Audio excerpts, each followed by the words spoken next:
这是记录酿酒用的配方，这是玫瑰，那是桂花。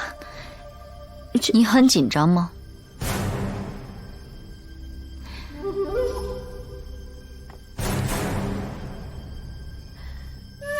因为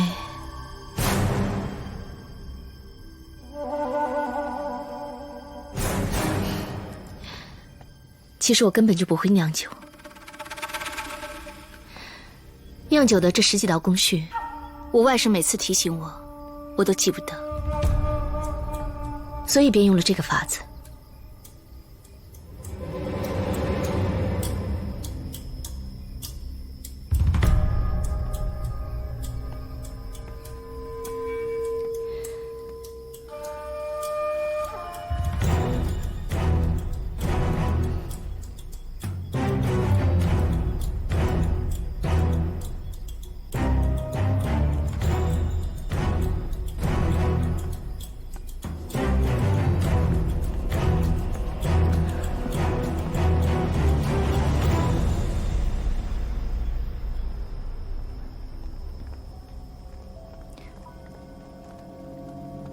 你先回去吧。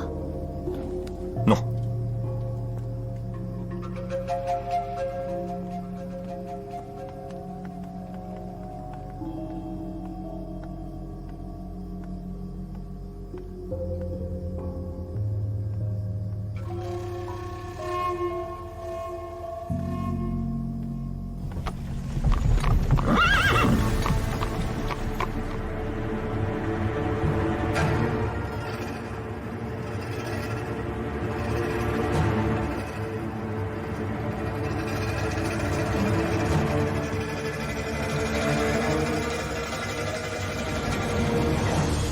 我想跟叶司守聊点私事。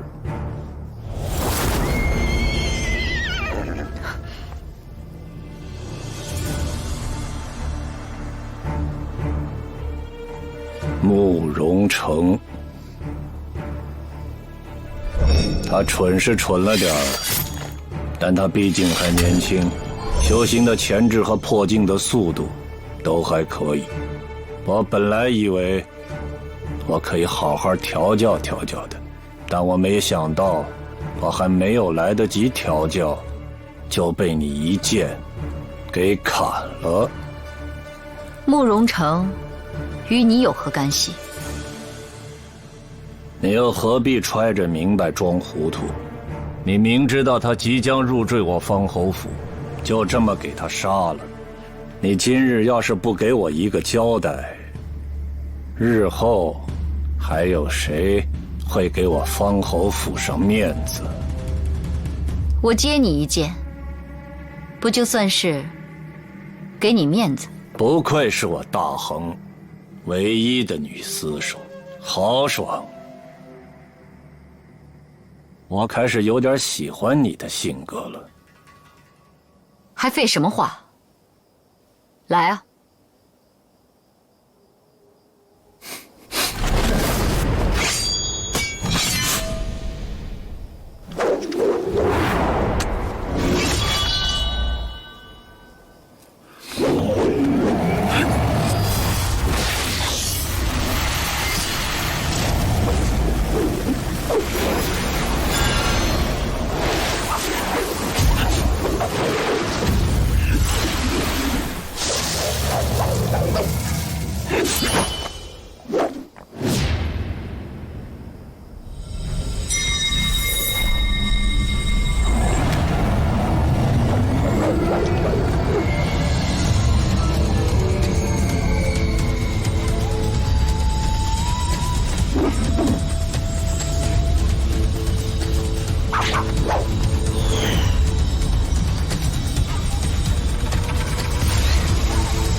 天一生手，你的修行已到了第7境搬山境，有点意思。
真是够劲儿。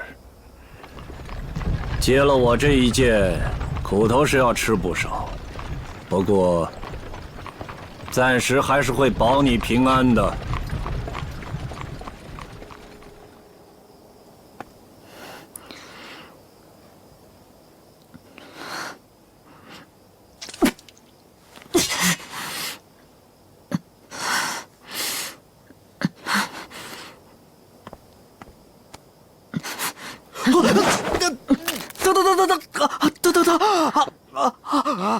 你就是丁宁。大人，我们见过吗？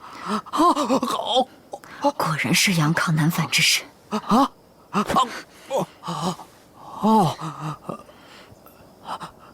大人，您没事吧？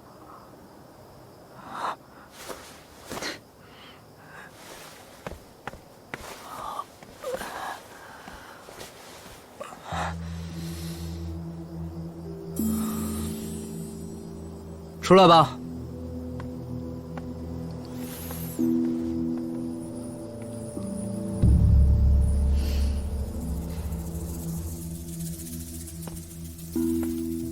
你不应该跟踪他。是他先到酒铺试探我的。试探到了什么？我按照你教我的方法隐藏了修为，他应该什么都没有觉察到。他方才也试探了我，今后应该不会怀疑到我们头上了。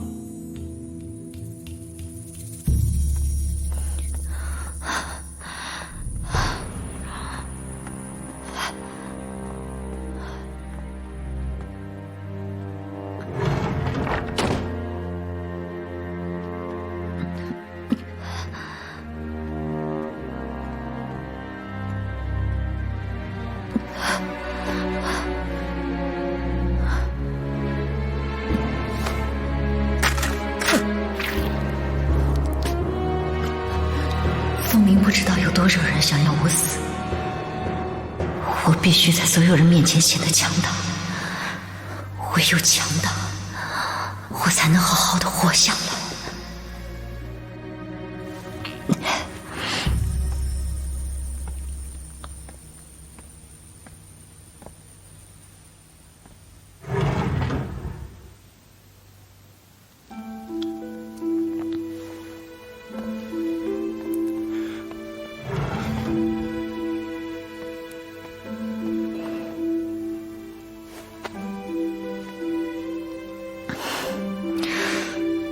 早就提醒过你，动了慕容城，方侯绝对不会轻易放过你的。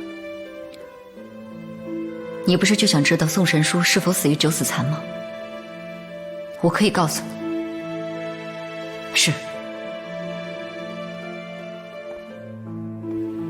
宋神书死于九死残，独孤豪死于魔石剑法，这些和那个人一定有关系。难道他真的有传人？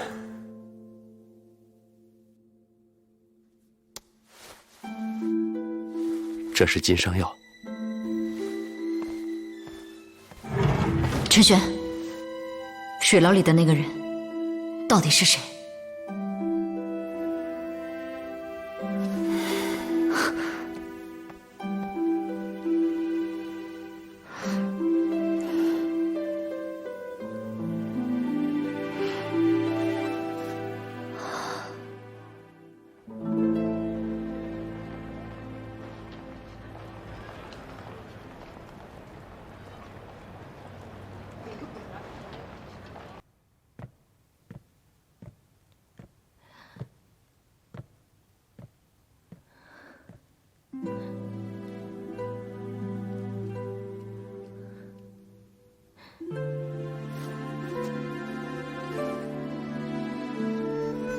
千雪，这些花你一定喜欢。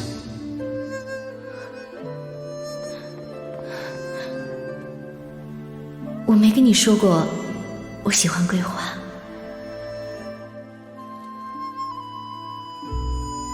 可能是最近在教你剑法的时候，在你身上闻到了桂花香。这是我第一次在你身上闻到花香，你喜欢吗？我我喜欢。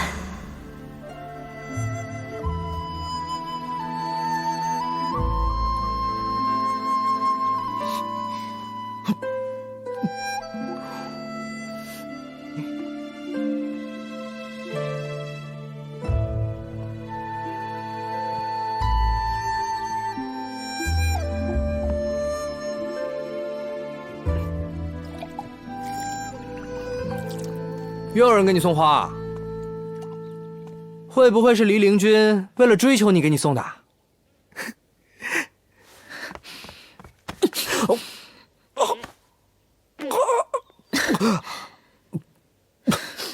你这么生气干什么？你不会还以为是师傅送的吧？你不是很恨师傅吗？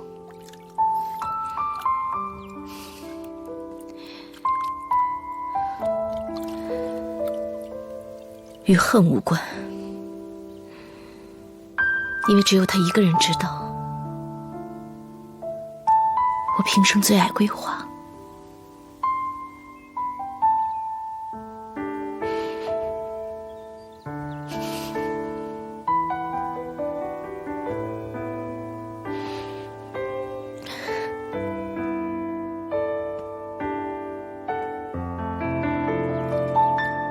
我的下一个妻子该来了。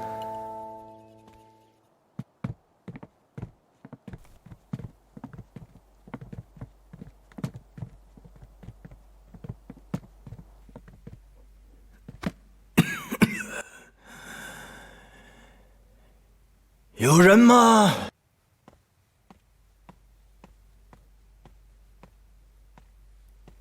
打烊了，明日请早。我不是来喝酒的。找小姨啊，明日请早。我找你。找我？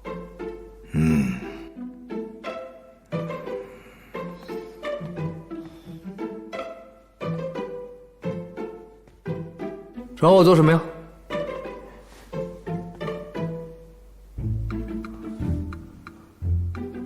你是什么人？前不久，这条巷子来了个收租的黄山实业，向你收租子，你没有给。他说过几日再过来，却也没有过来。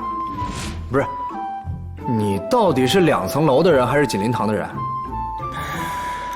2层楼的，更确切地说，2层楼所有的事情都归我管。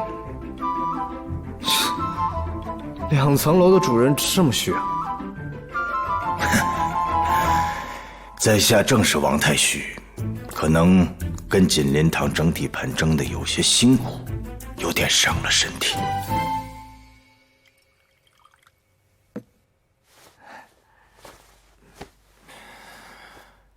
像黎灵君这样大的人物，你也敢得罪？我在风鸣待了这么久，却从没见过几个像你这样事无巨细、看得清楚、理得清楚的人。我缺一个这样的军师，或者说，缺一个你这样的伙伴。但是我也想听听你对我们和锦林堂之间的矛盾有什么看法？其实呢，你们现在的状况跟黎灵君差不太多。接下来，如果你们能再站稳脚跟，再一口把锦林堂给吞掉，那你们在风鸣的地位就会更上一层。只不过，现在关键就在于，这里面同样充斥着无数的风险。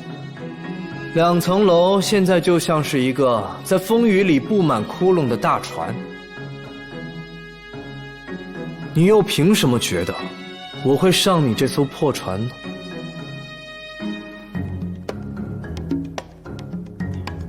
你想要什么好处？只要我有的，都可以。都可以，包括能让我进入宗门修炼吗？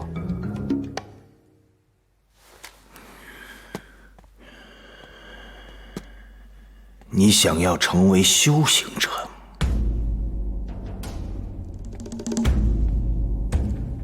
我想进入岷山剑宗。你可知道，在整个岷山剑宗，每年收徒不过数十名。在整个大衡，甚至更远一些的蜀国友好邻邦，像你这样适龄的年轻人，会有多少？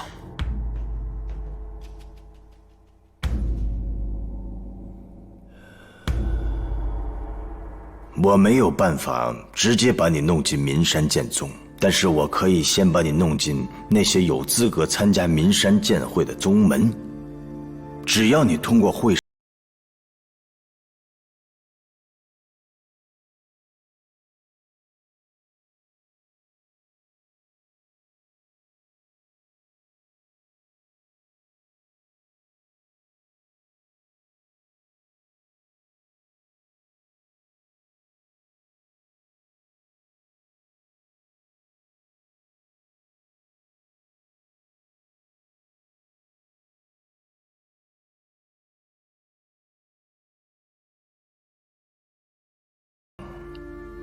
你能帮我，我也能帮你。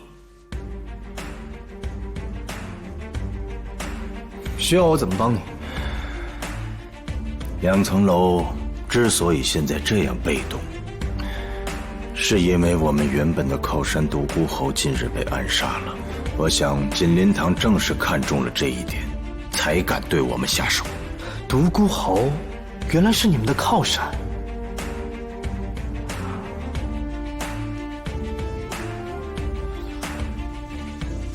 出去走走。去哪儿？既然合作，你不是应该把2层楼的具体情况告诉我吗？好。小姨，我跟朋友出去一趟。早些回来。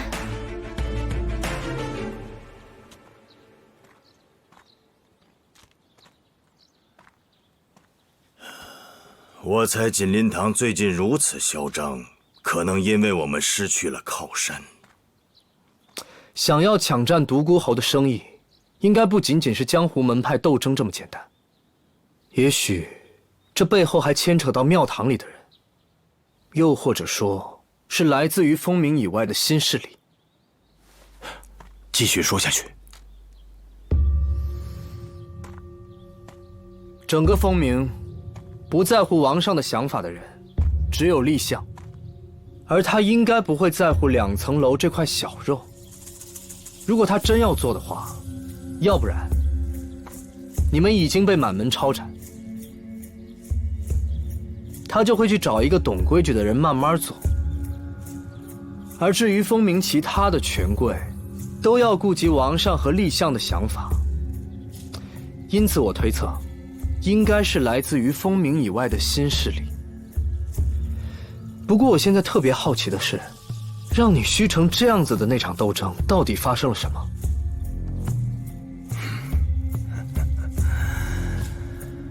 我们杀了他们53个人，其中有6个是修行者。老大唐缺正好不在风鸣。那他们接下来有什么动作？唐缺说动了雷雨堂的张胖子，今晚要来和我们谈判。别说天时，地利和人和都让你们给占了，怎么看怎么都像是求你们高抬贵手，不要斩尽杀绝。唉，虽然现在的形势看起来对你们有利，但实则暗藏杀机。他们妥协所有的条件，就是为了让你安心赴宴。而且，唐缺背后的靠山，不可能就这么轻易认输，他一定会让锦林堂去搏一搏。今夜的大宴，你一定要和我一起去。若是能安然活过今晚，我和2层楼将来一定不会忘记你。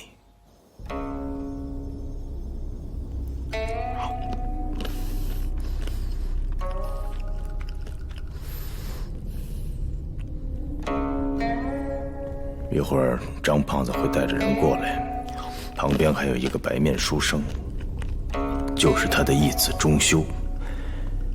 钟修应该是现在雷雨堂里最厉害的修行者，还有一个独眼龙，叫唐蒙尘。金灵堂现在能拿得出手的人里，修为最高的是唐缺，已至5境。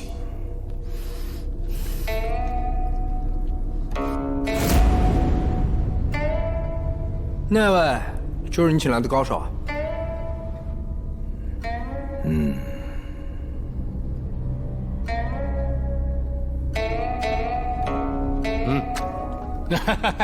哎呀，久等了，久等了啊！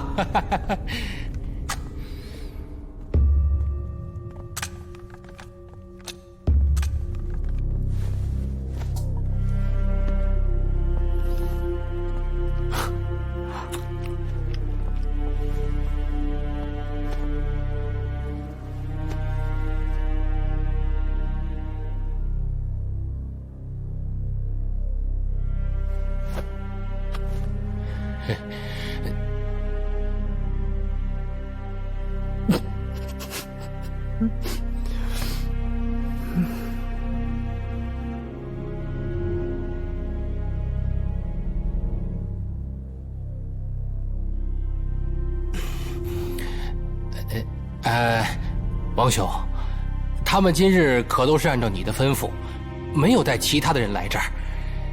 今日你是主人，不如你先说2句。既然是谈判，我的要求很简单，就是你们锦林堂从此以后在风鸣消失，这事便了了。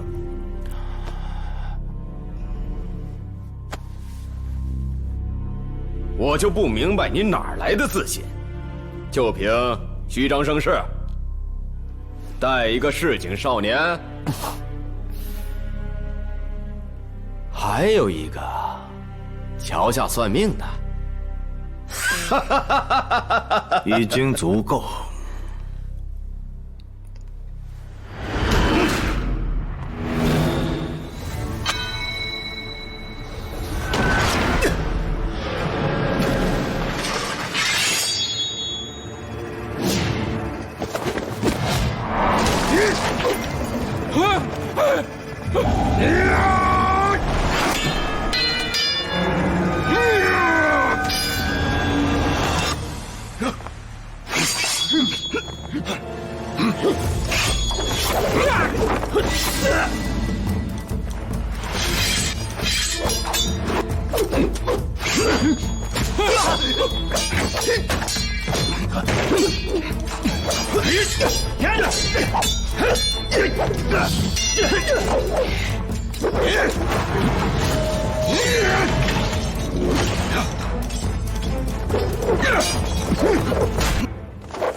白羊洞。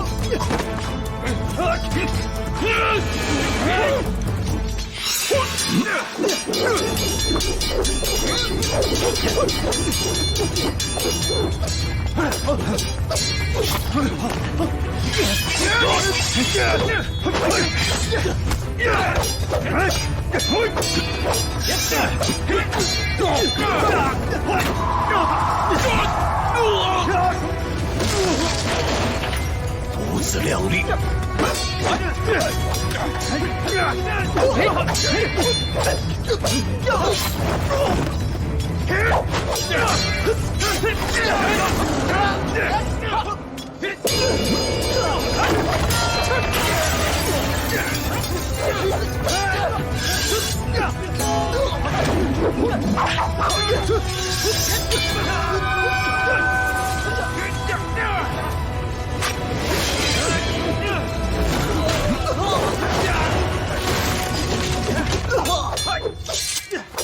吊船小计，今夜死的人已经够多了，你走吧。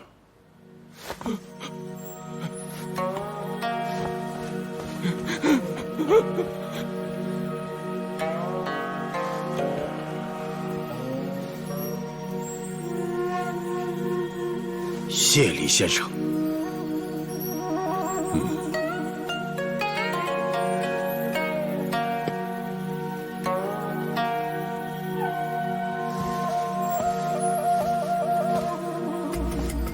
你选的这个人不错，可以让他入门。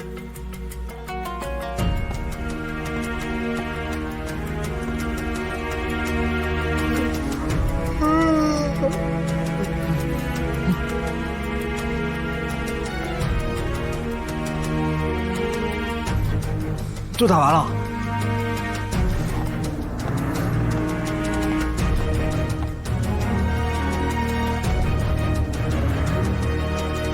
从今日开始，你已经是白羊洞的弟子了。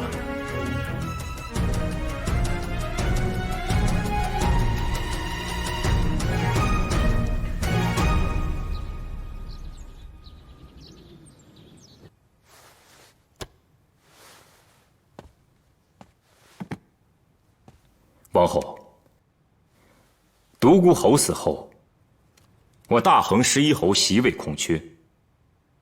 按照大衡惯例，应从军中找出一人担此重任。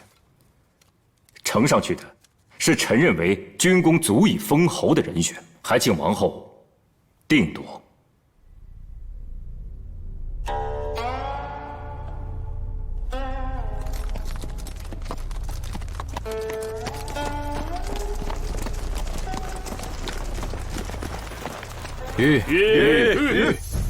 将军，我们要不要先入宫啊？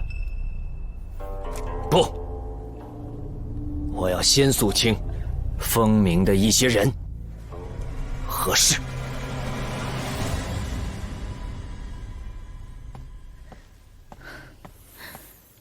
你非要这样做吗？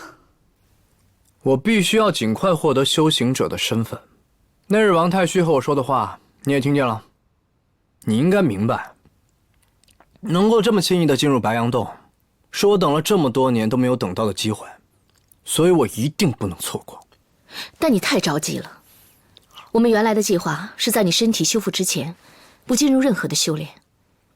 即便你有九死残护体，但你的阳亢难返肢体离开双修还是一件很危险的事情。你应该知道，你稍有疏忽，就会把命搭进去吧。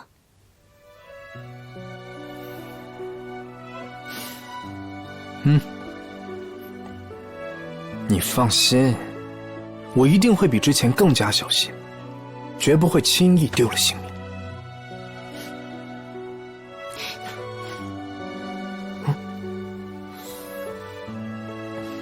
你一定要进入名山剑宗，就是为了得到续天神诀。是啊，续天神诀不仅可以让我活着，还可以让我更强大。接下来我应该做什么？对付方侯？先不着急，你的本命剑还没有修成，接下来你要做的就是乖乖的在床上等我，一起双修啊！你，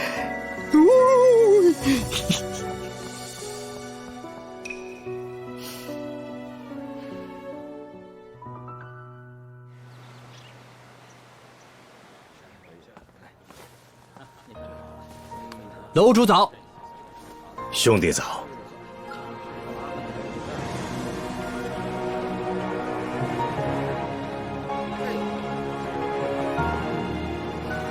谢楼主信守承诺。江湖中人，一诺千金。我已经按照你的指示，将锦林堂那些人的尸体都扔进了河里。这样的动静够大吗？真的能将他们背后的人引出来吗？可是引出来之后呢？下一步该怎么办？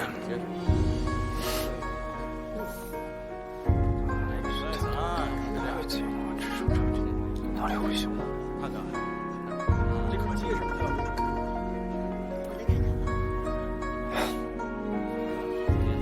小爷，我走了。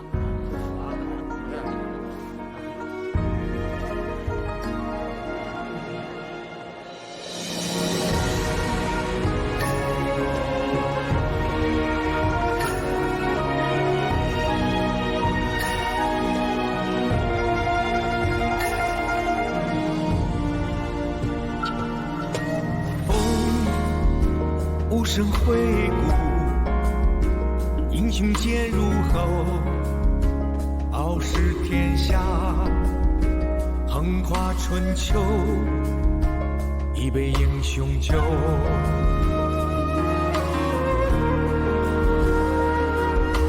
一世轮回，不负不悔，旧人难再归。回首江湖，把你衰败，不奢求能重来。你的徒弟听你已经出手了，从这一刻开始，我们就已经不再有退路可言。但你无需感激，我这么做绝不是为了你。你对我公孙家的所作所为，公孙家被灭门，我一刻都没有忘。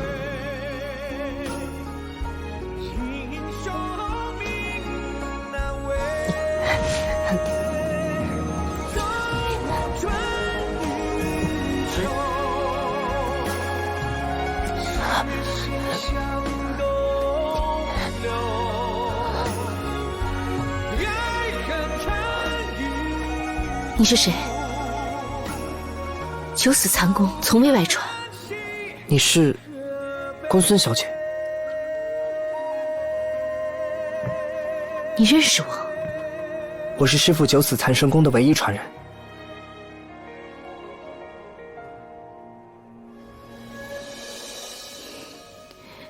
是他让你再次修行？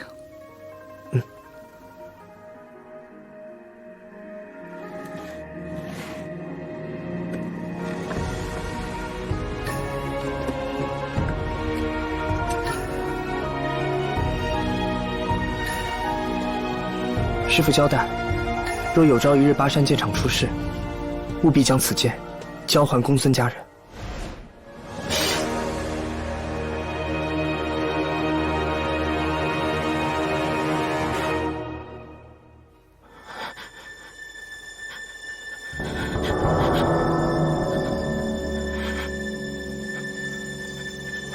事情的经过便是这样的。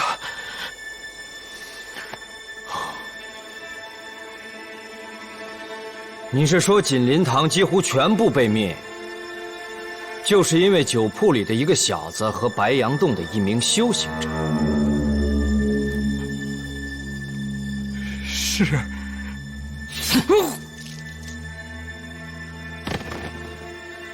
废物，留着也是废物。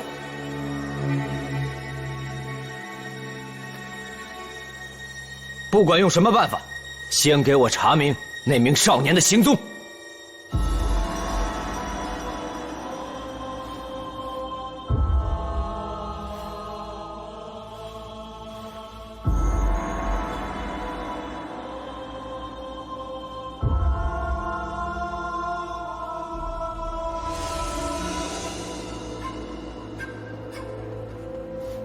禀娘娘，白杨洞迟迟不肯交出灵脉，现如今又插手锦林堂的纷争，家里人想问问娘娘您的意思。任何一处修行地，都是我大恒的宝藏，但前提是要忠于我大恒，不成为王朝的绊脚石。这白杨洞是太过僭越了，该让他们付出点代价。如何处置白杨洞，还请娘娘明示。归入青藤剑院，从此风鸣，再无白杨洞。还有，告诫一下凉莲和锦灵堂，在风鸣，可比不得和敌国打仗，需要更温和的手段。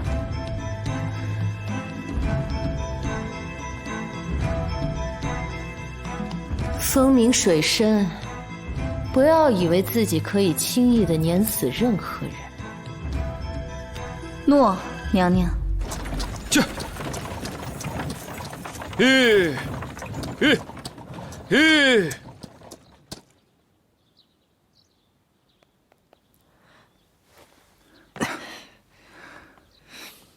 就送你到这儿吧。多谢，兄弟客气。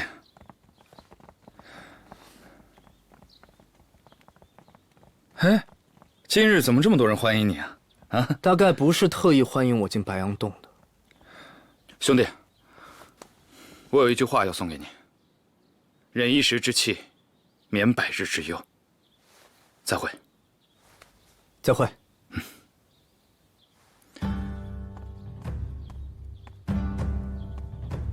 哼，什么时候我们白羊洞是外人想进便能进的了？大师兄，大师兄，大师兄，大师兄，大师兄，大师兄，大家不要闹了，这是师父的决定。师父的决定，大师兄，这根本就不符合规矩啊！他没有参加入门试炼，便让他直接进门，这不仅是对我们的不公，也是对数百年来所有在这道山门前被淘汰人的不公。很多人都想入门，他想要入门，首先也要让我们觉得他能入门，要通过我们白羊洞的测试才行。今日这山门我是必须入的，规矩由你们来定。你果真想好了？既然来了，我便不曾畏惧。怪不得白羊洞会遭此变故，原来只会窝里斗。放屁！你谁啊？算什么东西？我不是什么东西。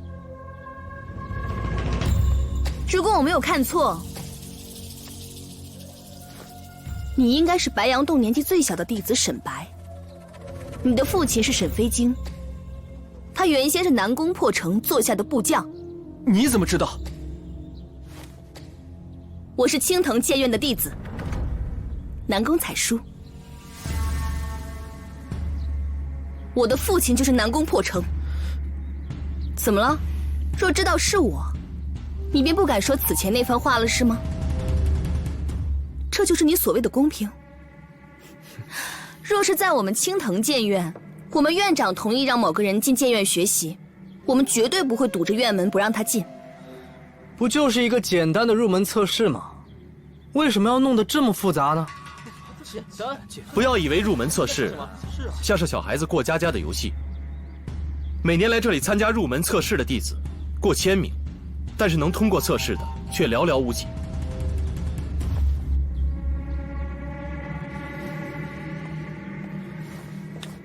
请。走吧，一会儿看了便知。是。第一关流石盘测试，你要从众多转动的珠子中找出5颗含有灵光的珠子，找对3颗，便可通过这一关。那5颗与其他的珠子的确差别极小，哪怕同时放在摊平的白绢上，也未必可以很快的分辨出来。在这种流动的情况下，让我再来一次的话，也未必有十足的把握。是啊，在以往的大试里，有一大半的入试者便是直接在这面石盘前就已经被淘汰了。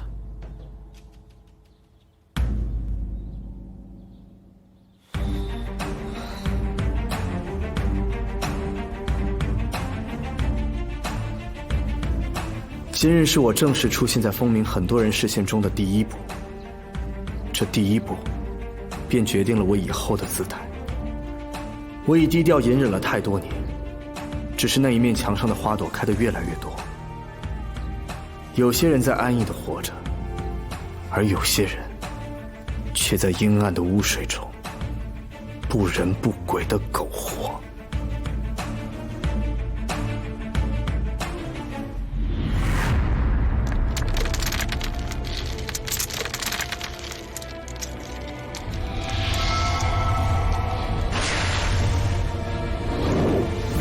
原来白羊洞的第一关，考究的是静心。成为修行者的第一道关隘，便是静心入定，心无杂念，才有可能感觉到身体内的武器。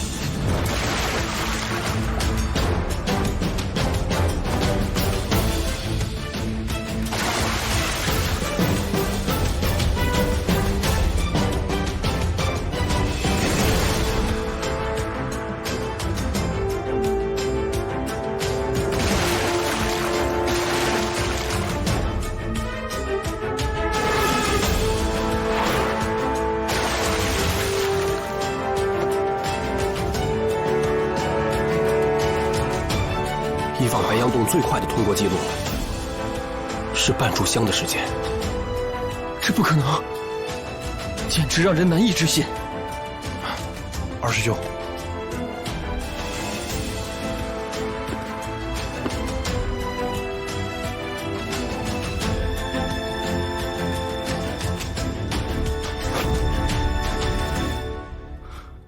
，9亿死修士的气息。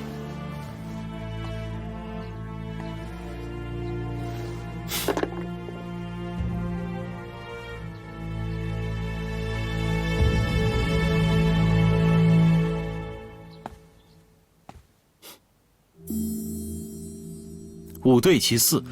啊，下一关。其4。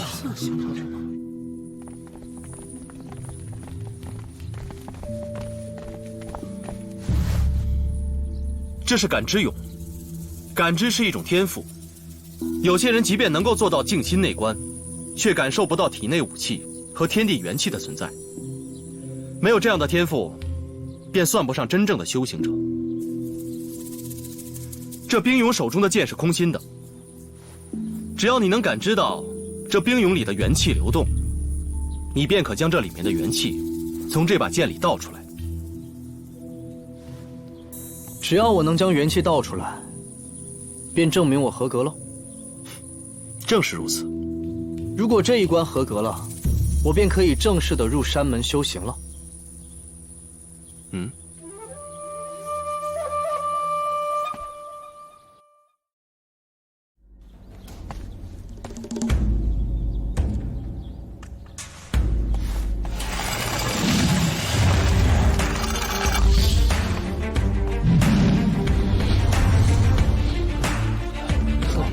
这关可真是悬啊！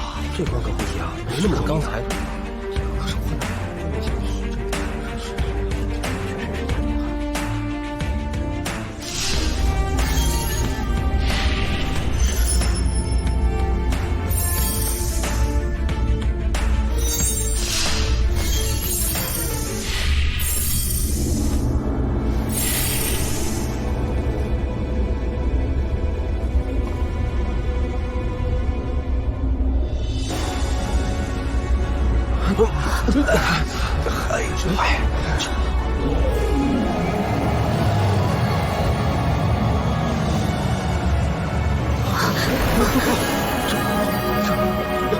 我知道此少年有些不寻常，可不晓得如此的不寻常啊！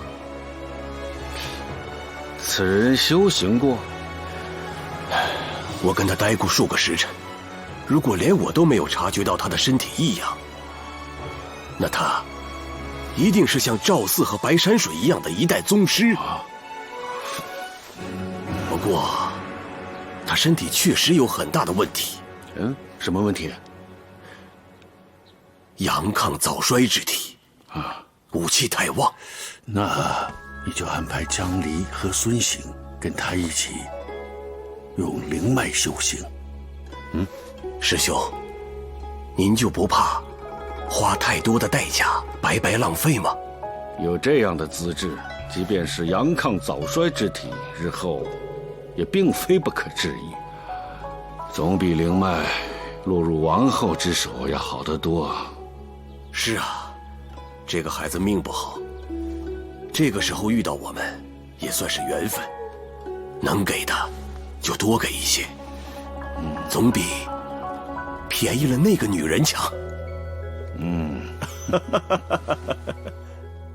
各位师兄师姐，现在可以带我去拜见各位师长了吗？小师弟，请。还都杵在这儿干什么？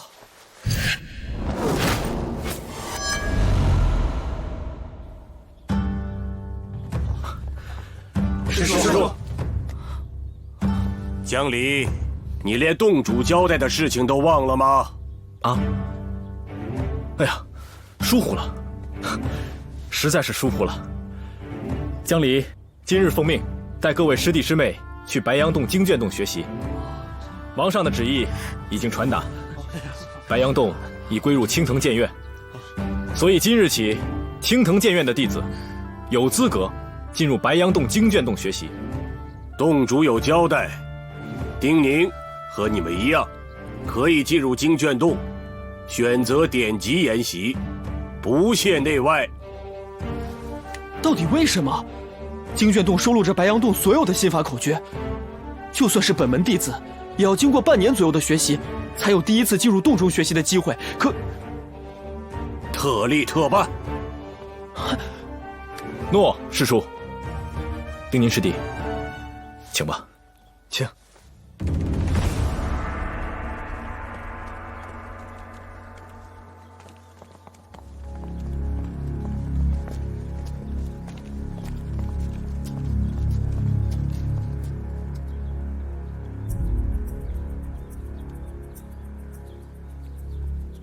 这边。经卷洞内严禁饮食，到餐时自然会有人送食盒到经卷洞外。根据师父的吩咐，青藤剑院每批进入研习的时间以1日为期限。不过对于丁宁师弟你，时间不限。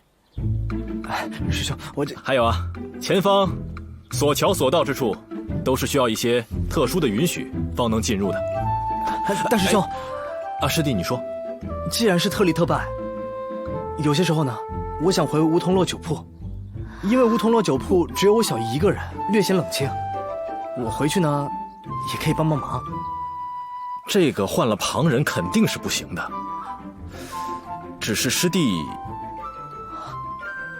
可能我还得找人问一下师傅或者师叔的意见再说。来这边请。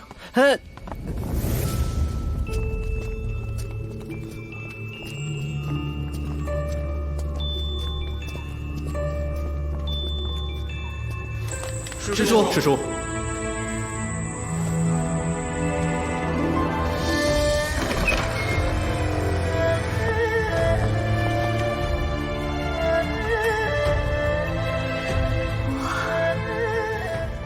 这经卷洞内的典籍，你们可以任意挑选及研习。至于今后的修行以及个人住所，洞主会视你们近日的表现，做适当的调整以及安排。诺。去吧。第一次，是从来没来过。那，师叔，我想每日修行完，可以回梧桐落吗？只有你。洞主说，只有你特立特办，但还是要看你的修行境界，看你到底有没有这样的资格。师叔，您的意思是，如果我修行的足够快，我就可以回梧桐落呗？谢谢师叔。小师弟，师兄，方才不是都跟你说过了，我要请示一下师傅再说。不过也好，你已经亲自跟师叔说过了。对了，师弟，这经卷洞内有许多真元绝法，很多真元绝法威力甚大，各有特色。不过归根结底还是要看适不适合你自身。所以小师弟，你一定要谨慎斟酌。谢师兄提点。不客气，请吧。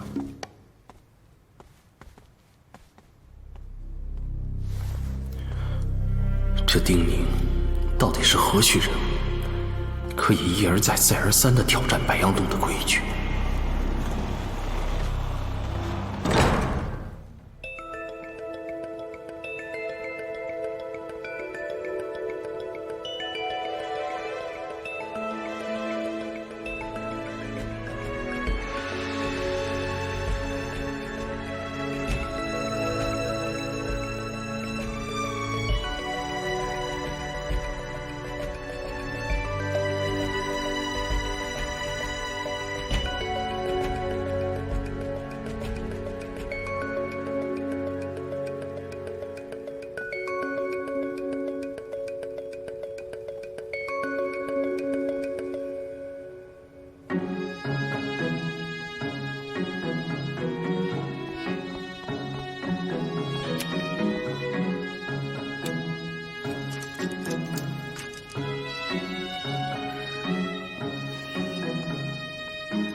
你一开始进行年轮流失盘测试的时候，5颗珠子里取错了1颗，是不是故意的？我只是不想浪费太多的时间。所以从一开始你就知道你肯定能通过入门测试，而且接下来血洞主竟然给你开这样的特例，让你进入经卷洞挑选典籍也不给任何的意见。你该不会是血洞主的私生子吧？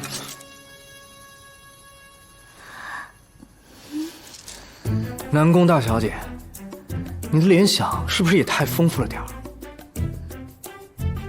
像你这样的人，以后特别适合去监天司查案呢。难道真的只是靠天赋？可以你这样的天赋，完全可以进入更好的宗门啊！这样的疑虑，也许不止他一人。我必须要打消所有疑虑。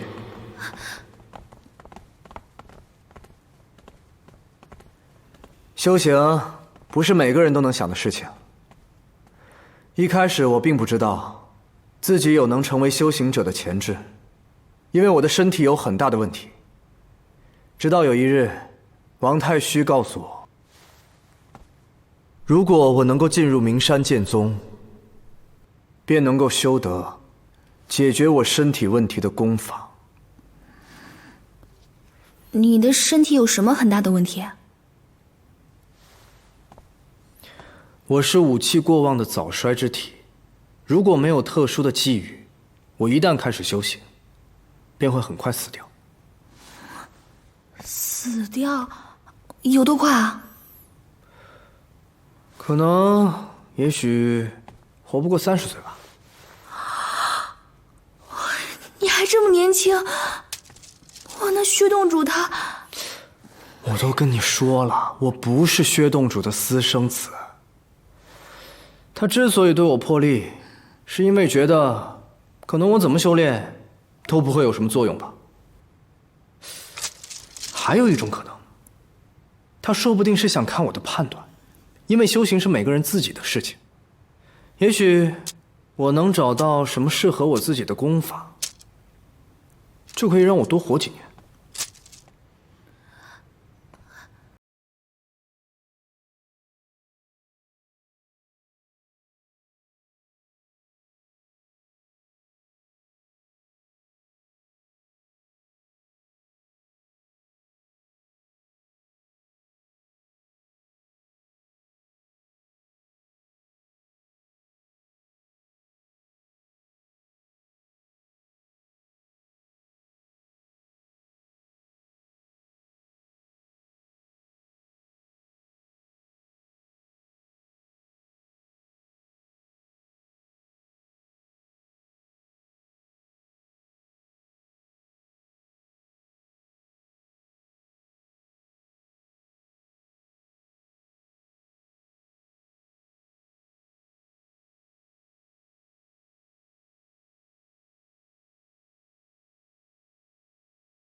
野火剑经？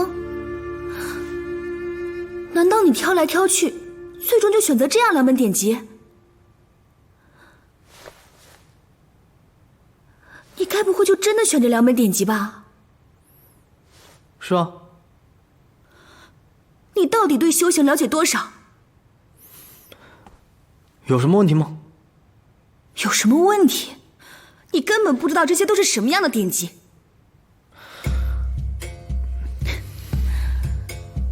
你知不知道，灵元大道真解只不过是粗浅的真元修行功法，并没有特别可取之处。而且这门功法还是来源于烈地。身为恒人修炼此法，不但得不到什么特别的好处，还会引起很多大人物的不喜。至于这野火剑经，是一门威力不大，然而却特别复杂难练的剑诀。不仅是剑势难学，真气或是真元的配合也都分外的复杂。我们青藤剑院也有这门剑诀，但是我的所有师兄师姐们，却从来没有一个人会挑选这门剑诀修行。你的意思是，我选的这门功法和这门剑诀配合起来，效果会很差？不是很差，是差到不能再差。既然你和我们不一样，你在这里研习不限时间，你为什么不多花点时间再好好看看每本典籍里的内容？你应该知道，不是所有白杨洞弟子都有一开始就进入经卷洞挑选典籍的机会，你的起点就比他们高，为什么不好好珍惜？可是，我选择哪本典籍，跟你有什么关系？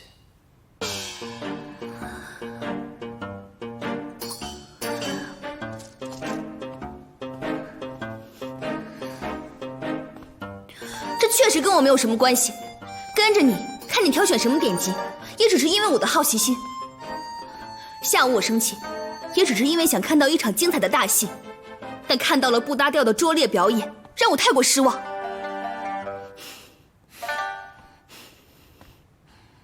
该怎么修炼，我自己心里很清楚，我也知道你是为了我好。不过不同的典籍对于不同的人有不同的作用，我很肯定，这2本典籍非常适合我。你确定？我确定。你还是抓紧时间去找你所需要的东西吧，不要把宝贵的时间都浪费在我的身上。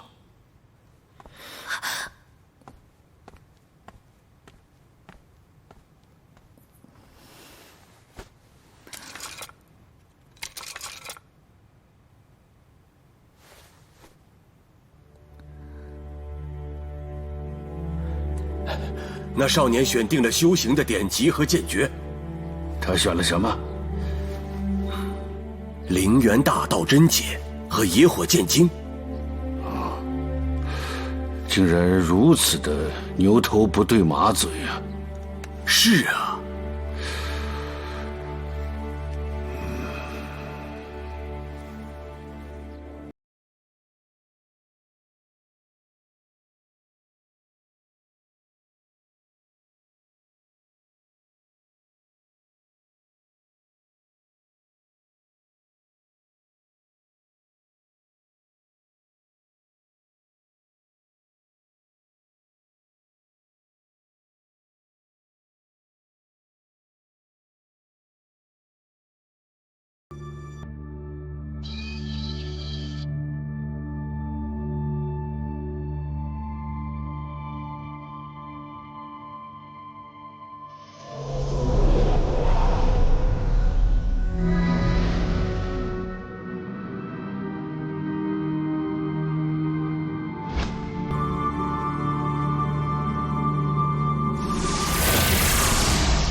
太厉害了！太厉害了！通玄了！是啊是啊，这是10念内观，感悟武器，打开气海。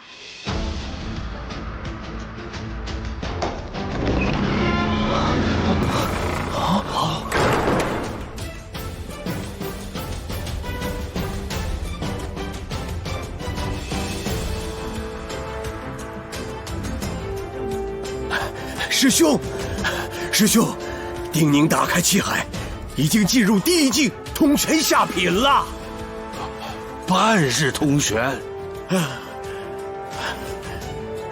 怪物。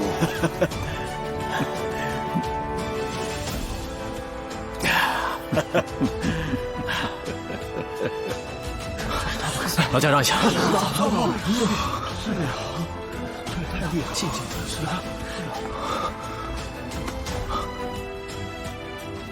小师弟，你果真已经打开气海了？这不可能，半日通玄，在传闻里，从元武初年到现在，便只有灵虚剑门的安抱石和岷山剑宗的净琉璃那2个怪物做到过。就连剑池风秀木都是花了数十日才通玄的。我们之中最快的人，都足足用了7个月的时间。从挑选典籍到开始参悟，到打开气海，小师弟你仅用了半日的时间，都已经过了半日了。怎么会这么快啊？这也太快了！我得回梧桐路。哎，小师弟，如果你真的已经通玄，已经打开气海，你知不知道一般的修行者到这一步要花多久的时日啊？我本来就比普通人的寿元要短，因此我得更快一些。没有什么特殊。所以你选择灵元大道真解这样的功法，是因为这样的功法对你而言最简单、最容易理解，可以让你修行破境的速度很快。你果然和岷山剑宗还有灵虚剑门的那些人一样，也是真正的怪物。不好意思啊，我有点饿，我先出去吃口东西啊。从一开始我就不该怀疑你的能力，对不起。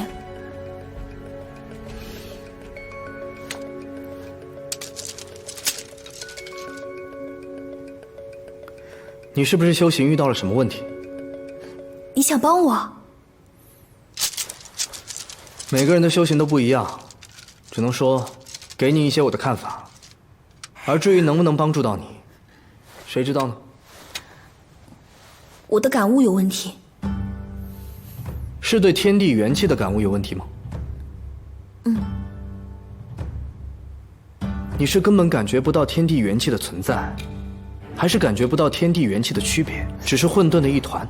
我能感觉到天地元气的存在，也能感觉到每一股天地元气是不同的。然而在我的感知里，好像每一股天地元气都很抗拒我，感觉每一股天地元气都和我不亲近。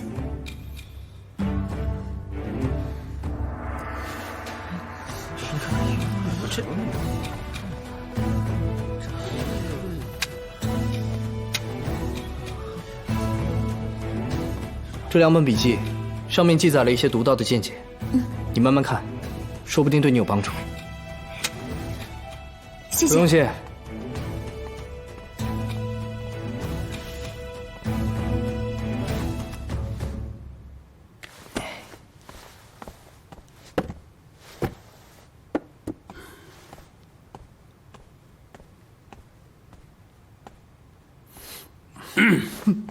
师叔，跟我来。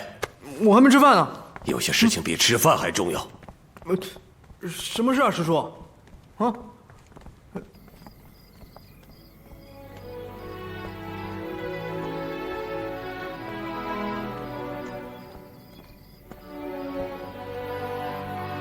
这里便是你日后修行的场所，你不一定要像其他学生一样每日按时听课。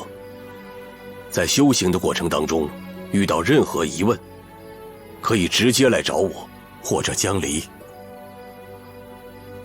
师叔，进去看了再说吧。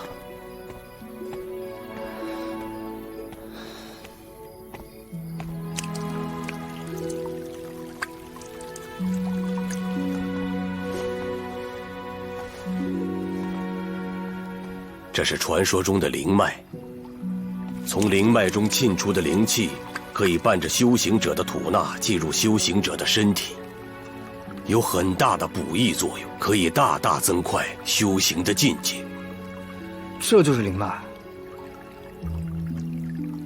可是这灵脉跟传说中的不一样，它怎么那么小呢？师叔，我们白杨洞之所以并入青藤剑院，是因为得罪了王后。怎么得罪的？因为王后她想用我们的灵脉种上一株灵莲，借以炼制一种破境的丹药。只是洞主他不乐意成全，因为这种灵莲会大量的吸取灵脉的灵气，致使灵脉最终枯竭。所以在意识到他有这样的意图之后，师父便将灵脉分成了3小股。这是一种自我的破坏，让每一股灵脉都没有办法维持那灵莲的生长。你说的很对，不过我要告诉你，我们白杨洞弟子只做我们认为对的和公正的事情。这灵脉虽小，但起码还能给我们弟子派上用场。师叔，我想回家。我知道你修行很快，不过你认为在梧桐落那种地方会比坐在灵脉上修行更好吗？我明白，可是我白日可以在这里修行，晚上我回去才睡得踏实。哼！师叔，师叔，不反对就是默许了啊！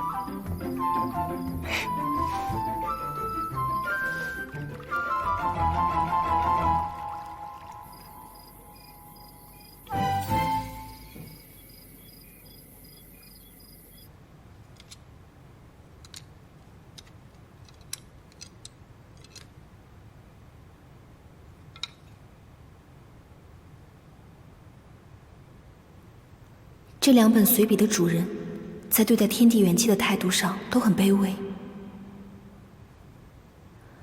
天地元气，苍茫云雨，高入9天，绵延落地，汇聚成川，终流经此处。这池塘中浅浅的一汪水，并非汲取而来，而是天地的赐予。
竟然可以接纳天地元气了。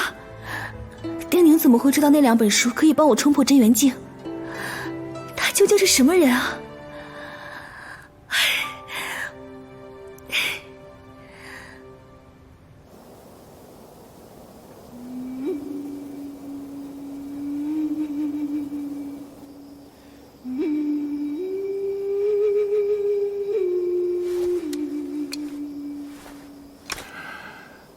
白杨洞既已归了我青藤剑院，我们的弟子去白杨经卷洞学习，本就理所应当。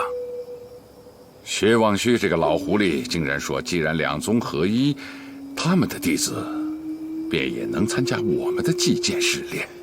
哼！薛望虚提出这个请求，肯定是看上了这一次祭剑试炼的奖励是青之玉魄。那师尊，您会同意他的请求吗？我当然会同意。我若是不同意，我又怎能图他的灵脉？灵脉。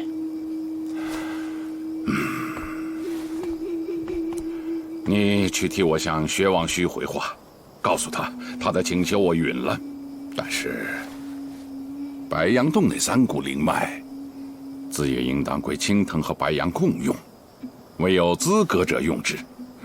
到时候把它作为祭剑试炼的奖励，给祭剑试炼的胜出者用吧。如今的白杨洞，只有江离和孙行2个人，不可小觑。他们无论从年纪到入门的时间，都非常符合这次祭剑试炼的标准。既然担心我们内弟子不能对付，便想个办法把他们变成我们的人。弟子明白。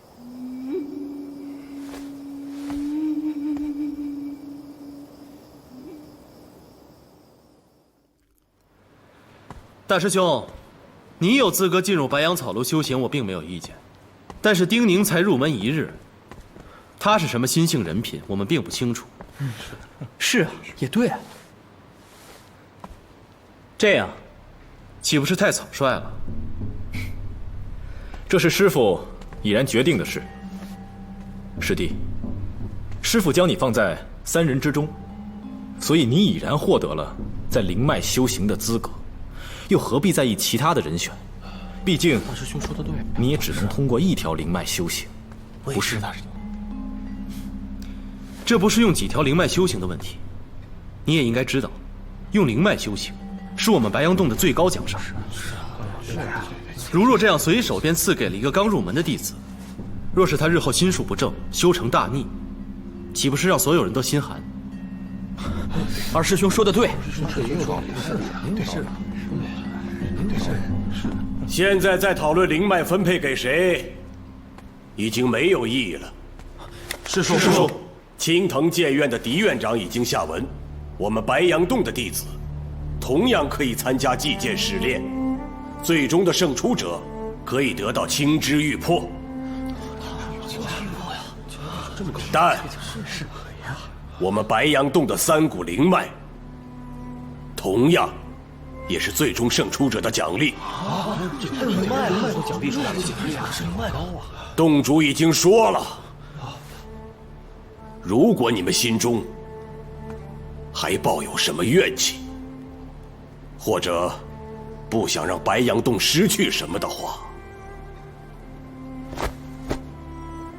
就凭你们手中的剑，拿回来。这他会说是啊，既然要这是全都是好，对，拿回来，肯定拿回来，是问题，一定能清醒。好了，大家不要吵了，抓紧时间回去修炼吧。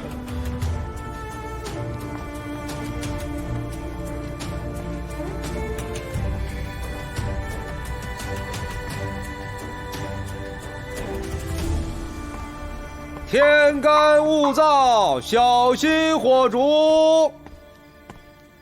天干物燥，小心火烛。小姨，我回来了。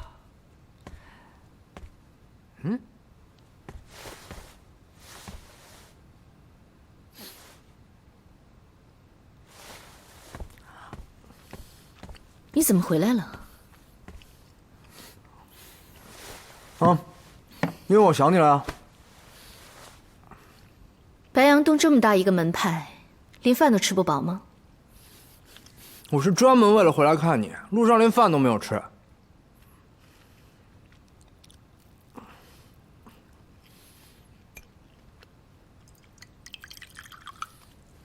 你第1日入门，他们怎么会让你回来呢？我都已经解决好了，白杨洞洞主答应我，随时可以回来。看你。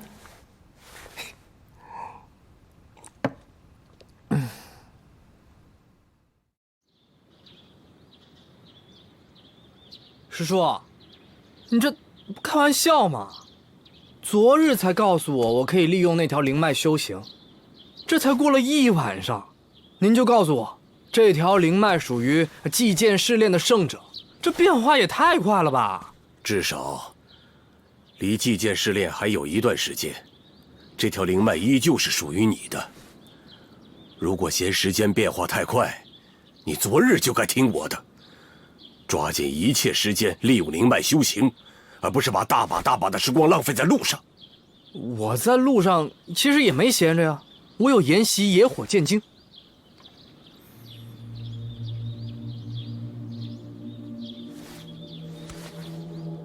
这么短的时间，你就了解了野火剑经的一些内容？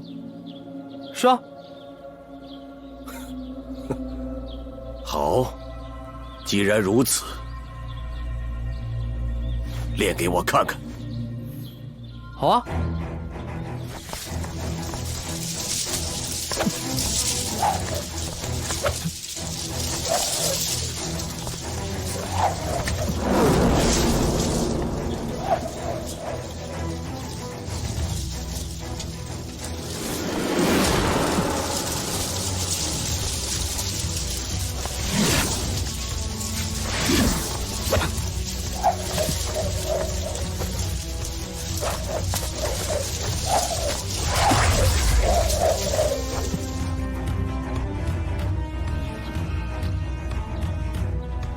看来，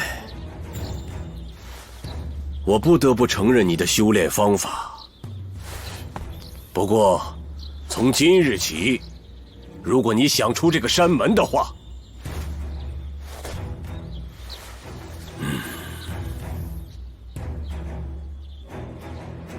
我会给你派一辆更快的马车。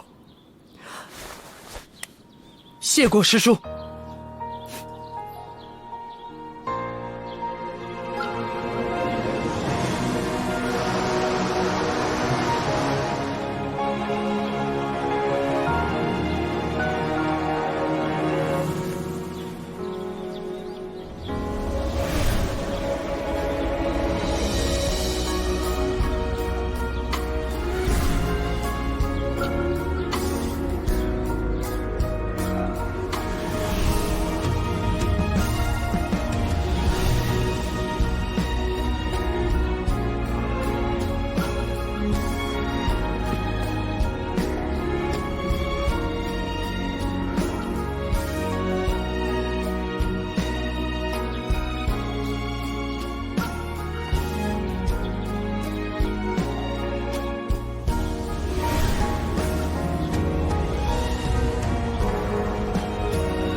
白杨洞终于有希望了。丁年，看你天赋异禀，并如此刻苦，我决定把当年那人的挚友的墨花残剑赠予你。此剑与你十分契合，希望你日后勤加练习，早日成为我白杨洞的骄傲。剑和修行功法是一样的，最重要的是适合。你既然在研习野火剑经，那你便需要这柄剑。当然，如果你觉得不适合，也可以不用。谢谢师叔。赠剑的人是洞主，要谢，去谢他吧。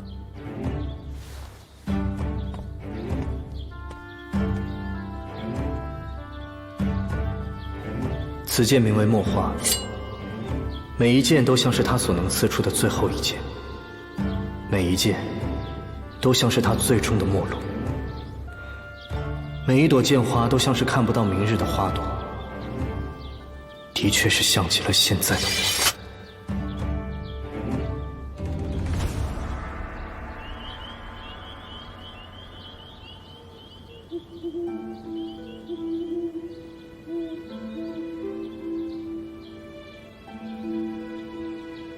我辈喜学剑，10年居寒潭。一朝斩长江，碧水赤3月。数城见铸就，千车却难阻。逃去变姓名，山中餐风露。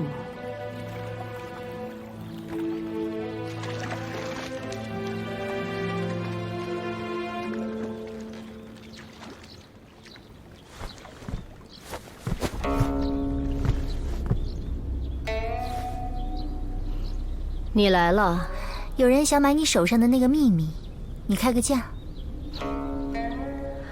好啊，这于氏的规矩我懂，但是这次必须破例。我要知道买家是谁。赵四。